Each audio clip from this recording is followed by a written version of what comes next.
Hello, how's it going? It's good to see you again. A lot has been happening in my life, which I will share more about in the coming weeks. And today I'm just gonna connect with the book and with you and share the messages that flow through, and just hopefully this will inspire you throughout your day. All right. Yes, I'm wearing a jacket inside my house. I'm from Arizona. And I like the heat, and it's really cold out, at least for me. All right.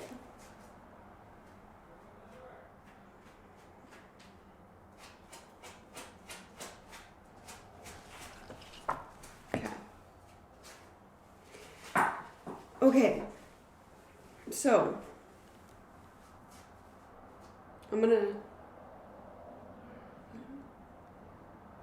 interesting. I feel like I've read this before, but maybe I haven't. All right, so this section is called What's Underneath. And it goes a little something like this. How did we get here to a place where we use an engineering term to describe our emotions? When I think of engineering, I think of many words, but the first two that come to my mind are analytical and logical, neither of which are emotions, but containing, putting a box around our emotions, makes others feel comfortable. They want us to think logically, weigh the pros and cons, and come up with an answer that makes everyone else happy, even at the expense of our own happiness, even at the expense of our own well-being. That is what we have been trained to do our whole life. So we learn to suppress our emotions, or even repress, the act of suppressing our emotions so much that we don't even realize we're doing it. We've gotten so good at it that sometimes we even believe ourselves when we say we're fine. My inner knowing said there was something more to this than just suppressing emotions. What about physical pain? What about all the thoughts that don't stop? And yes, I learned that suppression and repression go beyond our emotions. When we have pain in our neck and back and shoulders and stomach and head or anywhere else, we typically don't give a second thought to the fact that it could be related to stress. But what if that's exactly what it is? If 70 to 90% of doctor's visits are stress related, is the physical pain you are feeling possibly stress? Okay, so I believe that I've read this before on this interaction. I believe we've talked about this before. But obviously it's really needed because it's coming up again.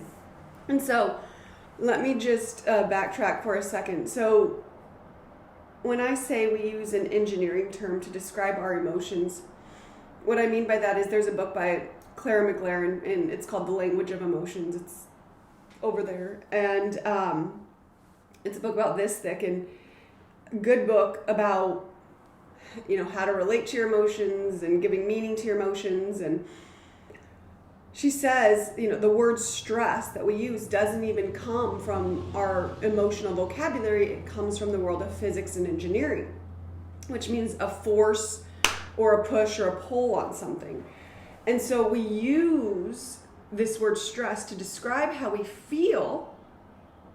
But this word stress was meant to talk about inanimate objects, like just objects. And so what I glean from it is that we're taking this word stress and we're taking it from an object and putting it on ourselves, and kind of just boxing up the emotions and being like, oh, I don't want to see you. I don't want to feel you. I don't want to know you. I just want you to go away so that everything's fine.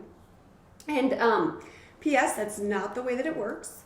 Actually, it is. For me, it was for a really long time, and I was so disconnected from myself. I didn't know who I truly was or what I truly wanted. My relationships were good, but they weren't great. The relationship with my husband wasn't the best. I felt so irritated with my kids. I just, by compartmentalizing, by trying to suppress how I truly felt, because I thought that's what others wanted. I thought that's what I was supposed to do. That's what I learned. That's what I was taught. I couldn't be me. Because being me is being all of my emotions and allowing me to express, not repress, how I feel in a healthy way. And so I used to have a lot of physical ailments, if you will. Irritable bowel syndrome, stomach problems all the time, difficulty going to the bathroom, like all these different stomach problems. And then I didn't really have headaches, but I had a lot of neck aches, a lot of tension in my shoulders. And once I started to uncover what was going on in there and listen to them and hear them out, because they're, our parts, you may not know this, but what I've discovered in doing my own healing work and then in also studying different healing modalities is that our emotions and parts can come up as physical pain or sensation in the body. And so you could just honor, like let's say you have some shoulder pain here. It's where you carry responsibilities on your shoulders. So let's say you have some shoulder pain or some upper back pain, and you just want it to go away. I don't take medicine just because I like to feel things. I know that sounds really weird, but I want to feel into it and understand it and not suppress it and cover it. But I've had a toothache before and I totally took down medicine. I was like, no way, give me some medicine. So and I'm grateful for Western medicine. So when we feel into it, and we honor the sensation or the pain or the tension or strain that we feel, we could just close our eyes and breathe.